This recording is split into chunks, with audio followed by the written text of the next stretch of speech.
Podemos começar? Estamos ao vivo então, pessoal, é isso? Estamos ao vivo, agora sim. Seja muito bem-vindo, seja muito bem-vinda.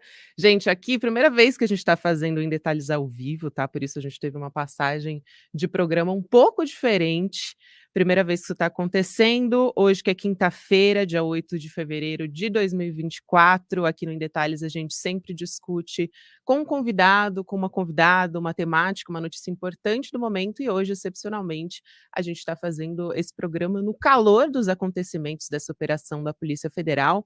Quem vai conversar comigo, quem vai estar aqui para atualizar todas as informações a respeito dessa operação, que inclusive gira em torno do ex-presidente Jair Bolsonaro, é a Juliana Dalpiva, que está desde cedo acordada e apurando a todo vapor, ela que já está aqui dividindo a tela comigo. Ju, muito bom dia para você. Hoje, inclusive, eu posso dar bom dia porque o programa é ao vivo. Obrigada por estar aqui comigo nessa correria toda e vamos começar essa conversa, né? Vamos conversar essa conversa, minha amiga querida. Bom dia para a nossa audiência aqui do ICL, do Em Detalhes. A gente vai tentar trazer todos os detalhes para vocês, tá? Mas a gente também está apurando eles enquanto eles estão acontecendo, então vai ser com muita emoção o tal do Quem Sabe Faz ao Vivo, né, Gabi? Exatamente. E é isso, então. Do que sabe faz ao vivo, quando a gente também não está preparado também, mas aqui tudo sai ao mesmo tempo e a gente está trabalhando com a urgência de tudo que está acontecendo. Ju, para a gente começar essa conversa, então, vamos do começo. Para quem também está chegando agora e não sabe exatamente o que está acontecendo, quem são os presos nessa operação da Polícia Federal? Quem foi alvo de busca e apreensão?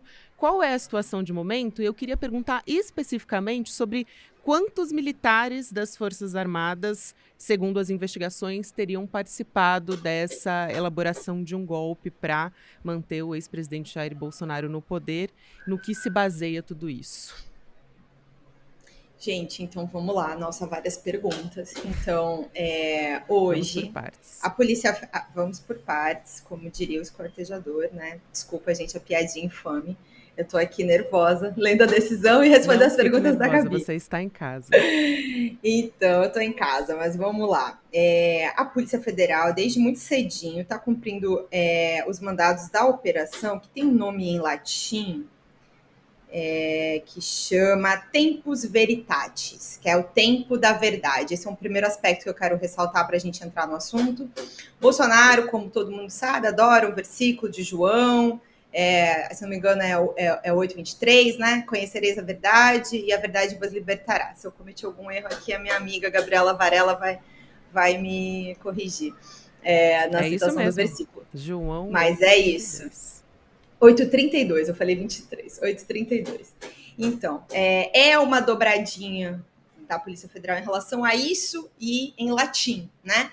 Porque Felipe Martins, agora respondendo quem são os presos da operação, é um dos presos dessa operação. E ele adorava tuitar coisas em latim, fazer referências, tentando se mostrar um grande intelectual.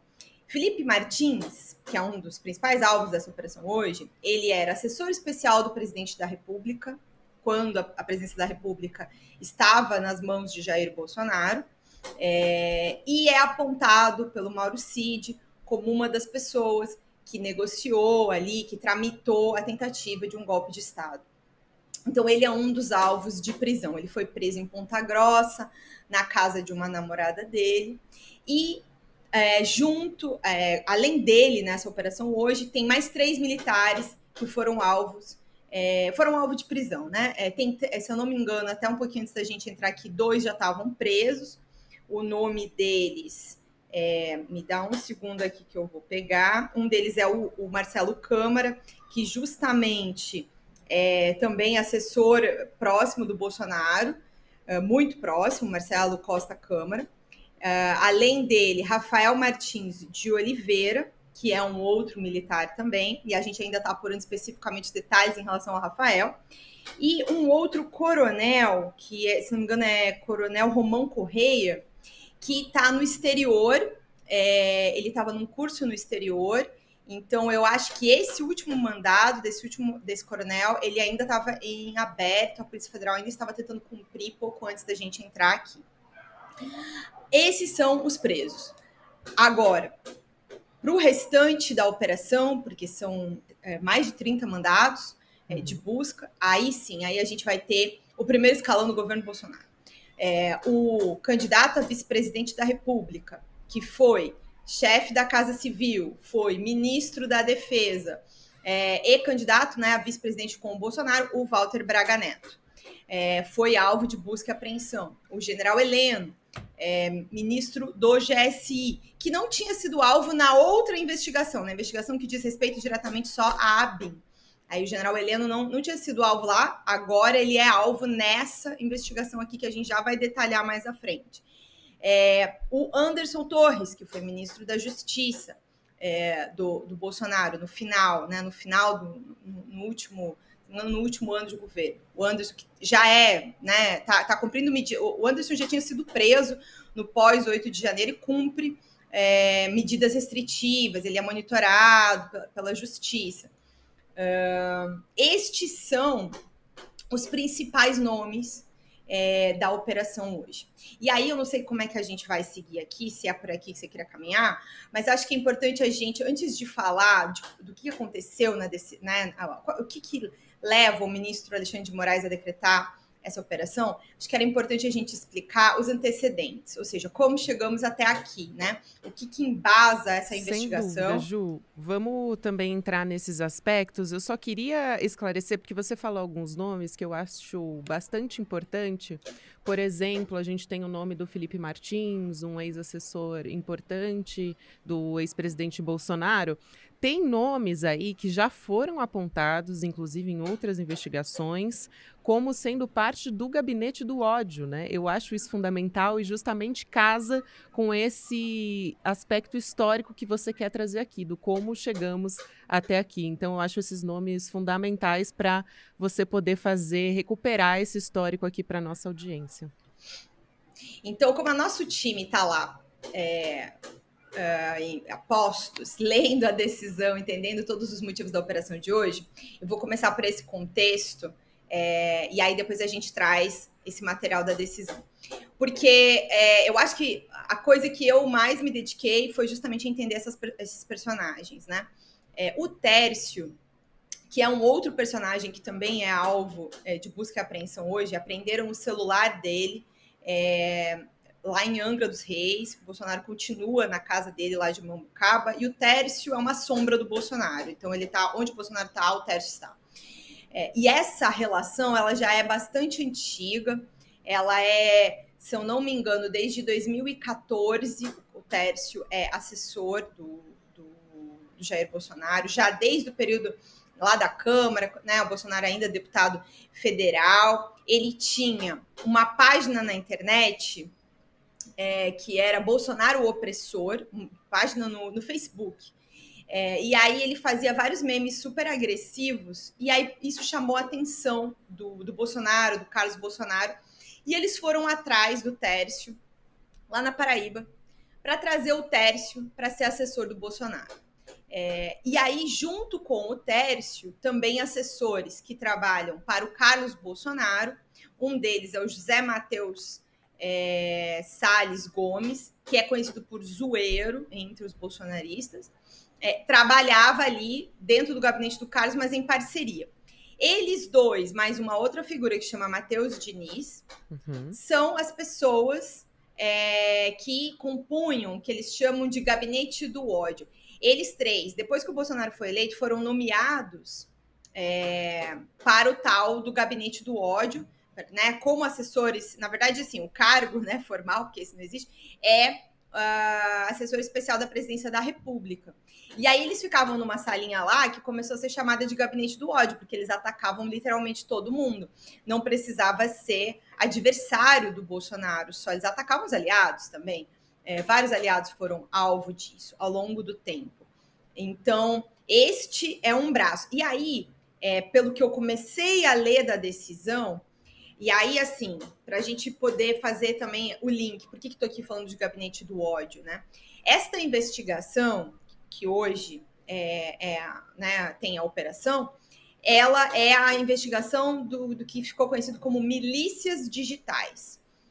Antes da investigação das milícias digitais, ela é um desdobramento da investigação dos atos antidemocráticos lá de 2020, quando eles fizeram aquele monte de manifestação contra o Congresso e contra o Supremo, pedindo a destituição dos ministros, fechamento do Congresso, fechamento do Supremo, e um desdobramento também do inquérito das fake news, que já tem mais tempo, né? Que tinha ameaças aos ministros do Supremo Tribunal Federal.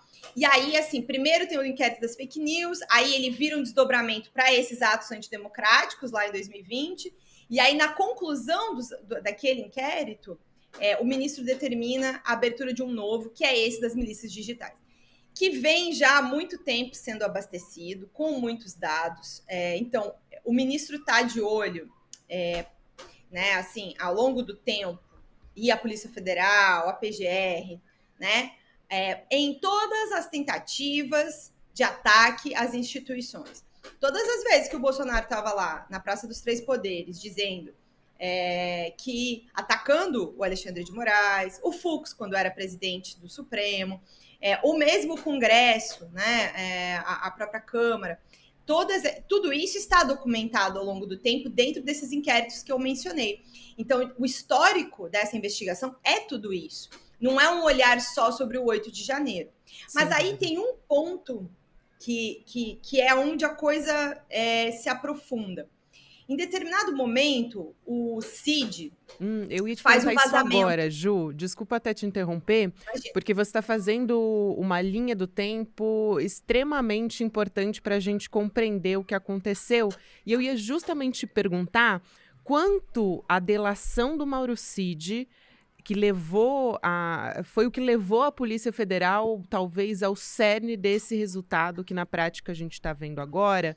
E você já explicou o quanto foi a CPMI do 8 de janeiro, que teve a produção de um relatório também bastante robusto, assinado pela senadora Elisiane Gama, trazendo essa linha do tempo até a chegada do dia 8, porque ela traz justamente isso no relatório, né?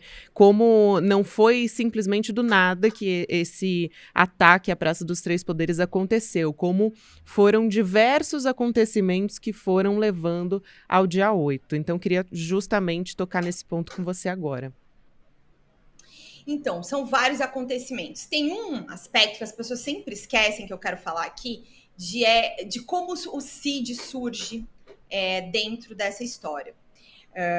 Que a partir do momento em que ele tem uma live do Bolsonaro, que, se eu não me engano, é de 2021. Se eu tiver errada, vocês me corrijam.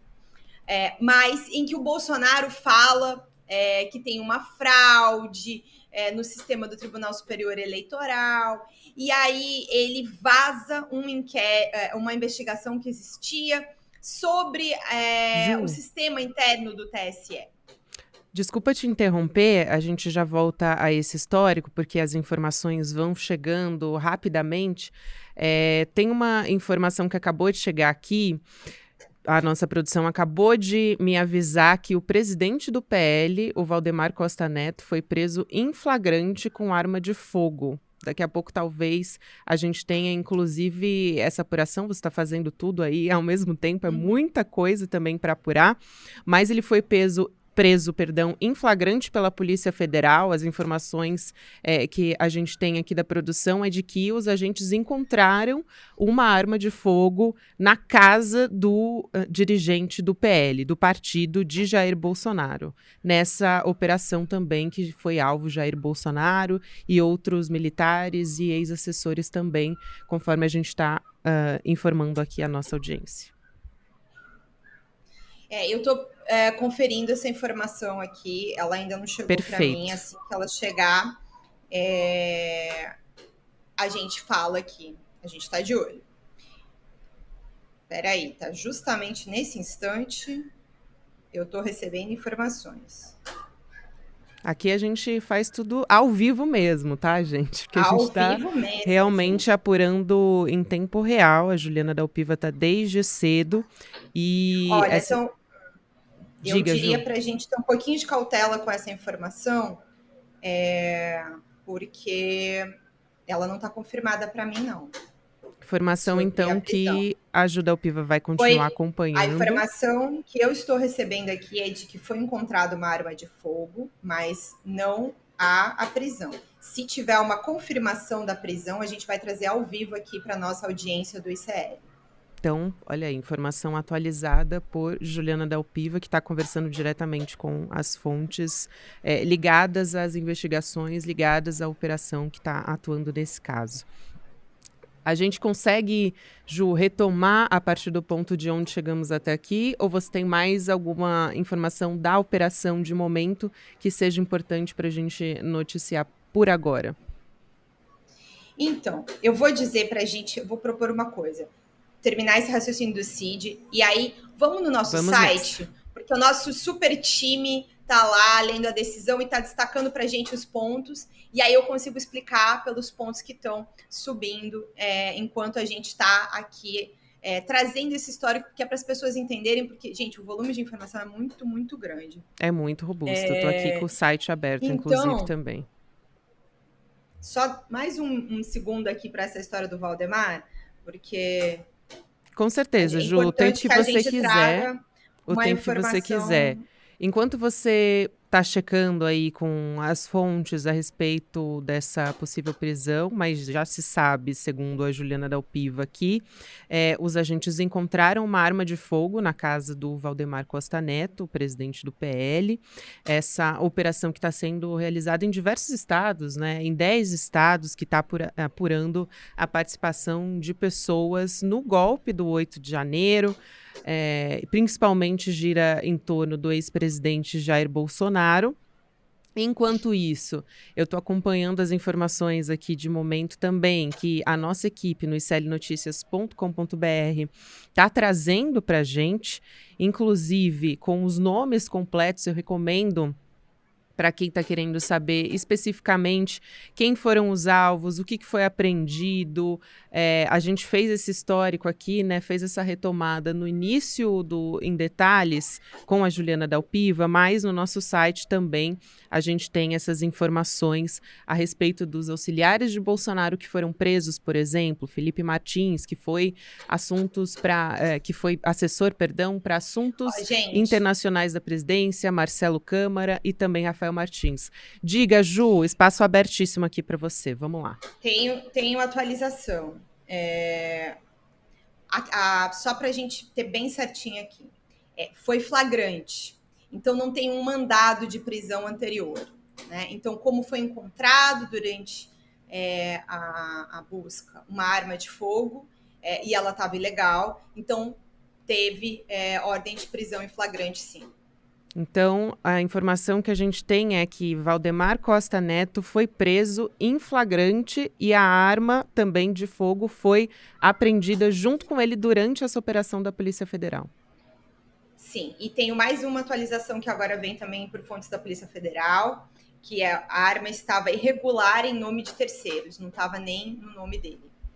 A gente ainda não sabe, obviamente, né, em quem estava ainda registrada, né, o nome da pessoa que seria a dona dessa arma. Então, até o momento, a gente só sabe que não seria de Valdemar Costa Neto. Sim, eu estou justamente tentando saber aqui agora no nome de quem. Exatamente. Bom, a Ju vai trazer também essa informação para a gente. Enquanto ela está conversando com a gente, ela está apurando, gente. Essa mulher está conversando comigo ao vivo e ao mesmo tempo apurando no celular. Mas vamos seguir aqui com a nossa explicação para tentar entender o componente Mauro Cid que chega ao coração do golpismo do 8 de janeiro. Aparentemente, pelo que você estava explicando aqui, ele é uma peça-chave nessa história que está combinando com a operação da Polícia Federal.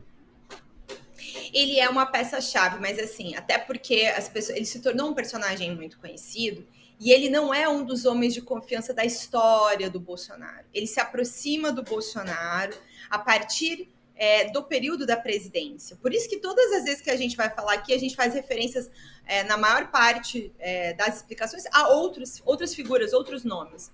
O Cid vira ajudante de ordens, Ser ajudante de ordens do presidente da República é um cargo de muita confiança para quem assume. Então, ele é muito disputado, né? E aí, o pai do Cid, o Major Lorena Cid, ele é uma pessoa que aí sim, mais próxima do Bolsonaro há mais tempo, se não me engano, colega de Aman, né, da escola militar. E aí, nesse momento, o Cid sempre foi tido como um bom aluno na escola, era tido como um bom militar, e aí ele cresce. E ele vira ajudante de ordens. Como eu estava falando antes, em 2021, se não me engano foi 21, o Bolsonaro faz uma live com uma série de mentiras em relação ao sistema eleitoral e desvirtua ali, tira de contexto, faz uma série de ilações sobre uma investigação que tinha acontecido dentro do TSE para apurar eventuais falhas, porque o sistema ele é aprimorado, não é como se ele fosse o mesmo desde quando ele foi criado. Então, ele passa por uma série de checagens, né? E aí teve um inquérito que aconteceu, sigiloso, para apurar algumas questões, mas não se comprovou nenhuma fraude nesse inquérito. E o Bolsonaro mente em relação a esse inquérito, dizendo que aquilo comprovaria algum tipo de fraude. E aí ele vaza esse inquérito. E com a ajuda do Cid. O Cid pede ajuda a um irmão dele que mora nos Estados Unidos para subir num link a partir dos Estados Unidos este inquérito sigiloso da Polícia Federal. Aí o ministro Barroso, que então era o presidente do TSE, manda investigar o vazamento desse inquérito. E aí começa uma série de investigações, o Cid vem para o centro. Mas ele já aparece de maneira meio lateral no inquérito dos atos antidemocráticos, como uma pessoa que recebia todos os recados do Bolsonaro e tudo. Ele aparece lá como uma parte, sem tanto protagonismo ainda. A partir do que se desdobra das investigações desse inquérito do vazamento, surgem outras coisas e em determinado momento da investigação, a Polícia Federal pede a quebra do sigilo da nuvem do Cid. Ou seja, do celular, das mensagens, tudo que ele tinha nas mensagens do celular. Ali começa a aparecer uma série de elementos. E aí, quando tem o 8 de janeiro, e aí tem a tentativa de golpe, e essa investigação cresce, aí começam a surgir os dados sobre a falsificação de vacinas, e o papel do Cid vai crescendo, né, pela proximidade com que ele tem. E aí vem aquela operação que a gente acompanhou no passado sobre a falsificação do cartão de vacinação do Bolsonaro e das outras pessoas. E aí uma série de documentos e o celular do Cid, que estava com ele nessa data, é apreendido. E aí mais quebra de sigilo. Aí começa a vir à tona o que a gente ficou sabendo com relação às joias, né? Toda a negociação que o Cid e o pai dele estavam envolvidos com a venda dos bens públicos, né, dos presentes, que é um bem público, um presente que foi dado à presidência da República, e aí o Rolex, que eles tentaram vender, o colar, enfim, todos aqueles objetos que eles tentaram vender nos Estados Unidos. E aí esse inquérito vai crescendo. Depois dessa operação, em agosto, que o pai do Cid foi alvo, em função da participação dele na venda dos objetos, né, da venda das joias, dos diamantes que tinham sido presenteados pelo governo da Arábia Saudita para o Brasil, aí o Cid finalmente decide fazer uma delação premiada. E aí ele começa a falar sobre vários aspectos, né, porque essa investigação, ela é uma investigação, como eu falei aqui no início, que começa pelo inquérito das milícias digitais, né, os atos antidemocráticos, mas as milícias digitais como os grupos que atuavam para, desinformar, e com isso desinformar, criar boataria na internet, influenciar as pessoas, respaldar essa narrativa fraudulenta de que teve um golpe de Estado, de que as urnas eletrônicas não são confiáveis, mas também eu sei disso, que também se apura, né, a fraude dentro do Sistema Único de Saúde.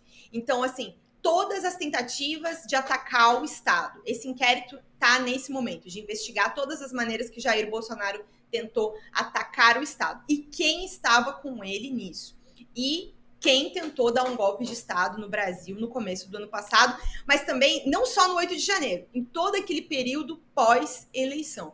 Então, é aí que o Cid cresce de importância. Agora, a íntegra da delação do Cid, a gente ainda não sabe. Inclusive, nem a partir dessa decisão hoje. Tem alguns pedacinhos que a gente está começando a saber coletar. agora. Exatamente. Inclusive, a nossa informação tá. A nossa produção e também a nossa reportagem tá lendo na íntegra esse documento, Ju. E aí, o William De Luca, que não tá aqui na redação hoje, mas ele também não consegue ficar longe da notícia, ele achou um trecho aqui dessa decisão do ministro Alexandre de Moraes, que é bastante interessante porque diz o seguinte: é um trecho a respeito do general Heleno.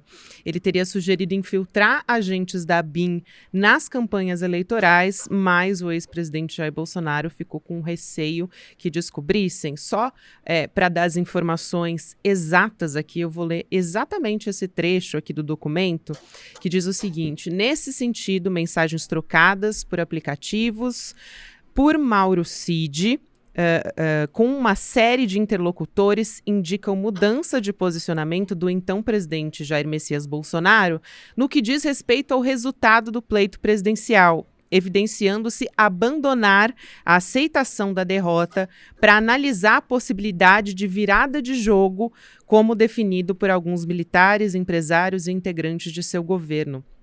E aí, dentro desse contexto, a PF aponta a relevância da nota assinada no dia 11 de 2022 pelos comandantes das três forças. E aí, aqui temos os nomes do almirante de esquadra Almir Ganier Santos, o general de exército Marco Antônio Freire Gomes e o tenente brigadeiro do ar Carlos de Almeida Batista Júnior, reputada como importante por Mauro Cid, portanto aqui relato do Mauro Cid, para fins de manutenção e intensificação das manifestações antidemocráticas em vista do suposto respaldo das Forças Armadas ao movimento. Eu acho que aqui tem um ponto fundamental, Ju, que é essa informação toda que a gente está trazendo aqui e aos poucos a gente está atualizando, está se respeitando o devido processo legal. Essa investigação ela está sendo feita com bastante profundidade, há um tempo considerável, e é a primeira vez na história, desde que essas investigações começaram, que a gente está chegando também aos militares, às Forças Armadas, que até o momento existia por parte da sociedade uma expectativa de quando isso aconteceria, porque até então a gente tinha chegado a peixe pequeno, mas essa história foi se desenrolando e também agora a gente tem esse componente importante, né? Dois aspectos desse trecho que você traz, né? De novo, o uso da ABIN, né? O Bolsonaro, durante boa parte do governo, tentou, de todas as maneiras, ter um controle da Polícia Federal que ele, só de certa maneira, obteve no final. Só no final ele tinha um certo controle da direção da Polícia Federal, que ele procurou durante todo o governo. Parte da briga dele com o Sérgio Moro, inclusive, que leva o Sérgio Moro a sair do governo, né, essa briga é pública, tem a ver com ele querer botar o Ramagem na cúpula, como diretor-geral da PF, porque ele queria a PF, tem a reunião lá que ele fala, né, o meu sistema funciona, o meu sistema de informações. Porque o quê? Ele botou o Ramagem na ABIN. E da ABIN, os policiais federais escolhidos por ele transformaram a ABIN num lugar de monitoramento de adversários, políticos, jornalismo, o que ele quisesse. E aí, a ABIN sequer tinha aparecido de maneira concreta dentro desse caso da tentativa de golpe de Estado ainda. Ela estava... essa investigação sobre o monitoramento ilegal, ela acontece em separado a investigação do golpe de Estado. Mas até essa semana, conversando com uma fonte, até perguntei isso, mas já temos elementos concretos para conectar, quer dizer, a BIM foi usada dentro desse sentido? Agora, lendo a decisão do ministro Alexandre de Moraes, entendo que sim, até por esse trecho que você está falando, e também por um outro dado antes da gente falar dos militares, Gabi, só para não esquecer, que uma Uhum. outra coisa que me surpreendeu muito aqui, na medida em que comecei a tomar conhecimento, é que voos do ministro Alexandre de Moraes e de outras autoridades foram monitorados ilegalmente pela ABIN, por agentes da ABIN, entre novembro e dezembro de 2022, com auxílio de agentes da ABIN, já nesse contexto de discussão de uma tentativa de golpe de Estado para que o presidente Lula não pudesse tomar posse. Então, é extremamente grave a ideia de que os ministros do Supremo estavam sendo monitorados. E algum trecho, se a nossa produção depois puder preparar, eu também vi a menção de que foi feita uma reunião entre uma série de militares para a execução de uma tentativa de golpe e, como o ministro Alexandre de Moraes vem mencionando, havia a intenção de prender o Alexandre de Moraes. Então, para a gente entender a gravidade do que estava sendo discutido. E aí, agora eu queria falar dos militares, ou você quer acrescentar alguma coisa por aí?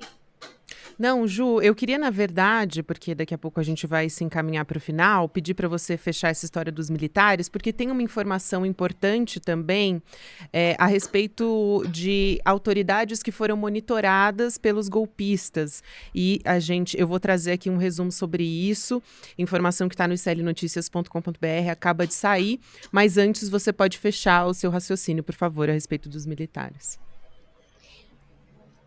Essa era uma das grandes questões, né? O Brasil tem um histórico muito ruim de não punir militares por crimes.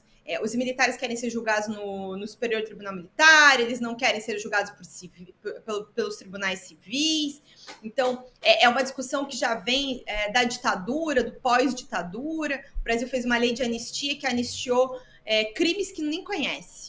Então, agora, né, o Bolsonaro levou uma porção de militares para o governo, vários ministros eram militares, então ele expôs os ministros nesse sentido a esse embate político, e aí quando surge, né, essa questão da tentativa de golpe, ele botou eles na linha reta também do crime. Então, ou seja, eles também participaram disso ativamente, pelo que está descrito nos documentos. Muito mais do que a gente possa até imaginar pelos relatos que já vinham, porque aí, para as pessoas entenderem aqui no bastidor da eleição, né, como o Bolsonaro sequer assumiu a derrota concretamente, reconheceu a vitória do presidente Lula, já vinham essas histórias, estão pensando em dar um golpe, mas ninguém falava concretamente quem, os nomes, que lugares, documentos. Então a gente tem esse cuidado, né, de não levar boato adiante. Mas agora, quando a gente vê os detalhes, a participação dessas pessoas. O nome do general Braga Neto era citado com muitíssima frequência, como alguém que tinha ali um papel ativo em torno disso tudo. E aí, esse é o momento. Até então, por exemplo, tem uma série de policiais militares do DF que estão presos pelo que aconteceu no 8 de janeiro e estão respondendo. Mas, no inquérito que apura as responsabilidades da tentativa de golpe de Estado e até do 8 de janeiro, a gente não tinha ninguém além do Cid que estivesse preso, né? Do Exército, por exemplo, da Marinha, da Aeronáutica. A gente está vendo agora a operação se aproximar desse grupo que tentou dar o golpe. Se eu não me engano, o número de militares que aparece com medidas, né, cautelares, seja prisão. Prisão são esses que a gente falou, são 3 militares, mas tem um grupo de 16 que foi alvo de medidas do ministro Alexandre de Moraes dentro dessa decisão hoje. Então, é um marco no sentido de finalmente começar a apontar, de fato, as responsabilidades dos militares nisso. E aí, eu não sei se a gente vai encerrar agora, eu queria falar sobre as medidas do Bolsonaro, Gabi. Não sei se você quer trazer e a gente encerra com as medidas contra o Isso. Bolsonaro. A gente vai ter um minutinho final, na verdade a gente vai ter que ser bem rápido aqui, mas só para não deixar de trazer essa informação da Carla Gamba, por ação dela, o ministro do Supremo Tribunal Federal, Alexandre de Moraes, outras autoridades tiveram voos, localizações, deslocamentos monitorados por um grupo ligado ao ex-presidente Jair Bolsonaro, informação que foi confirmada por uma fonte da Polícia Federal para Carla Gamba e que também consta na decisão do ministro Alexandre de Moraes. E aí esse monitoramento, de acordo com a Carla, tinha esse objetivo de captura e detenção, entre aspas, aqui usando um termo do documento, das autoridades para que fosse consumado de fato o golpe do dia 8 de janeiro. Entre os meses, aliás, a intenção é que esse golpe ele fosse consumado entre os meses de novembro e dezembro, portanto, até antes do que foi, de fato, do que aconteceu na Praça dos Três Poderes no dia 8. E aí, só recomendando para quem puder entrar no nosso site, que tem um trechinho também desse documento da decisão do ministro Alexandre de Moraes. A gente vai ter que encerrar, Ju, então eu vou pedir para você, nesse minuto final, trazer essa informação importante e aí a gente caminha para o nosso encerramento. Então, o Bolsonaro também é alvo da operação hoje, né? Ele teve o passaporte apreendido, né? A ordem para entregar o passaporte. Ele está proibido de deixar o país e, mais importante, ele está proibido de se comunicar com os demais investigados. Essa é uma situação que inviabiliza o Bolsonaro, assim, politicamente falando. Como é que ele vai fazer campanha eleitoral esse ano? Não tem como, né? O Valdemar agora, claramente, até preso, né? Mas essa, por porte de arma, não é uma situação que deve deixar ele muito tempo na cadeia. Agora, eles vão ficar proibidos de conversar. E os outros também, né? Os outros demais todos, as pessoas de confiança. O Bolsonaro fica altamente isolado nesse momento e parece que já o encaminhamento para a conclusão. O que vai acontecer, provável, nas próximas semanas? Pelo que eu ouvi falar dentro da Polícia Federal, não deve ser tão rápido a conclusão do inquérito, porque justamente hoje tem uma série de buscas, então tem que analisar todo esse material. Mas eu acho que ainda nesse primeiro semestre, pelo que eu entendi, o Bolsonaro deve ser denunciado por tentar dar um golpe de Estado no Brasil depois da eleição de 2022. É isso, Juliana Dalpiva. Para fechar aqui também, a nossa equipe toda mobilizada. André Graziano me informa que também outro trecho que consta na decisão do ministro Alexandre de Moraes sobre a operação foi um momento em que o general Augusto Heleno afirmou: se tiver que virar a mesa, é antes das eleições. Eu trouxe aqui uma informação a respeito do general Heleno e essa frase também destacada aqui é bastante importante para a gente entender de onde a gente veio e como que a gente chegou até o dia 8 de janeiro. Ju, muito obrigada pela sua participação aqui, esse primeiro Em Detalhes ao vivo. A gente debutou juntas aqui ao vivo no Em Detalhes e você vai continuar apurando e trabalhando muito aí ao longo do dia. Está trabalhando agora, inclusive, gente. Então, muito obrigada, um beijo para você e bom trabalho. Gente, um beijo. Desculpem a correria, né? Foi um improviso aqui nesse nosso Faz ao Vivo, mas é um prazer estar com você sempre aqui, Gabi. Imagina, Ju, na verdade, obrigada pelo seu tempo e pelo seu trabalho, né? Muito pelo contrário aqui, a gente que agradece pela sua participação. Até mais. Até. Nós estamos combinando hoje, Gabi, de laranja. Combinando, exatamente. Separadas, mas juntas, até sincronizadas até nisso. O videocast em detalhes fica por aqui, gente. Hoje, numa programação especial, como eu informei a você no começo desse episódio, foi completamente diferente do que a gente está acostumado a fazer, porque a gente traz sempre uma temática, analisa uma notícia do dia com bastante calma, aprofundamento, mais essa operação da Polícia Federal que mira o ex-presidente Jair Bolsonaro e também outros militares, ex-assessores, outros integrantes dessa história. Então, a gente teve que fazer fazer uma programação toda voltada para isso. A nossa equipe vai continuar debruçada ao longo do programa para falar a respeito disso e trazer novas informações. Agora, a gente fica com o videocast Mercado e Investimentos. Na sequência, tem Rolê ICL e depois, ao longo do dia, se a gente tiver alguma emergência, de repente pode ser que aconteça alguma coisa, mas, de toda forma, ICL Notícias, segunda edição, 6 horas da noite, está confirmado por aqui. Eu e Chico Pinheiro voltamos mais tarde. Obrigada e até amanhã. Salve, salve família! Aqui quem fala é Renato Freitas, deputado estadual pelo Paraná. Estou aqui hoje para fazer um convite importantíssimo para vocês, para que participem no dia 18 de fevereiro, domingo, às 20 horas, da live que será realizada comigo e com o Eduardo Moreira. Eu falarei um pouco da minha experiência política e do valor da verdade dentro da política. A cabeça pensa onde os pés pisam. Eu atravessei alguns desertos e é sobre essas experiências que eu quero falar com vocês. Quer participar? É fácil. Se inscreve aqui no link abaixo e garanta a sua vaga. Firmeza? Tamo junto, um forte abraço.